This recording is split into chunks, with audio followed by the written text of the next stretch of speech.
they have created for the Regeneron competition. The nice thing about the Regeneron competition, coming full circle with that idea of scientists giving back, the Regeneron pharmaceutical company was started by two scientists who were Westinghouse finalists, one back in the 70s and one in the early 80s. And then they ended up meeting and they ended up liking each other's work and combining and forming Regeneron Pharmaceuticals, which is up in Tarrytown, where the Tappan Zee Bridge crosses the Hudson there, or the Mario Cuomo Bridge. Yeah, I call it that now. So. Does anyone here know somebody who went to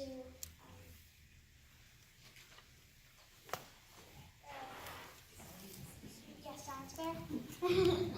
So the big fair that this movie shows is the international level, so that's the big level, and that rotates. So the year that they filmed this, it was in Los Angeles. This coming year it's in Phoenix, and sometimes I think it's in Pittsburgh.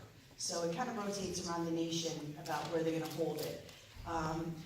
The girl that I know, who I actually had as a student, who went to ISEF, but I had her as a regular student, I didn't have her as a research student, she was actually a girl who liked physics, and her name was Nia T, and she went to ISEF in the 2016 class, which was the year before this was filmed.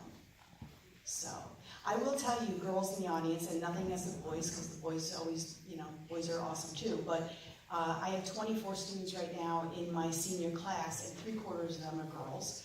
And the girls tend to be just like the girls in this movie. And I'm just going to leave it at that. I think you can see there was a definite difference in how the things that the girls were concerned about as opposed to what the boys were concerned about, which is what makes it fun and interesting. But my girls tend to be really strong in terms of science, so it's nice to see that happen. I like the fact that the boys from Kentucky stayed in touch, and when they got to school, we're still friends. That's kind of nice because it does definitely build friendships. It's a lot like boot camp, I guess, in many ways. It's like a 3-year boot camp, like joining the National Guard, because you make a commitment and you want to stay the course because you put all the time in. And the kids really, they're also in 27 clubs, and they're also trying to get into every Ivy League school, and they're doing all those other things, and they're having a life, and they're trying to, be in jazz band and play a sport. It's amazing how spread they are, but yet how amazingly capable they are of getting everything done. And one of the reasons why we do have an application process is not because we want kids to not be part of the research program. In fact, I go looking for students from strange places, kind of to recruit them, or places that you may not think of. I go to the technology or shop teachers down in the junior high, and I ask them to identify kids who maybe they noticed in class were, really inquisitive, bright, kind of thinking outside the box, who maybe doesn't have an A average.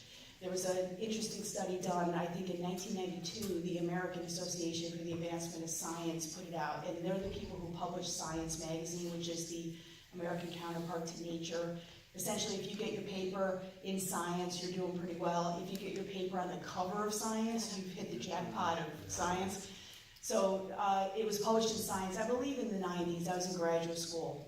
And I remember feeling very happy when it came out. I felt kind of like, okay, I'm all right. Because they did a study and they surveyed all of the successful scientists in the United States at the time.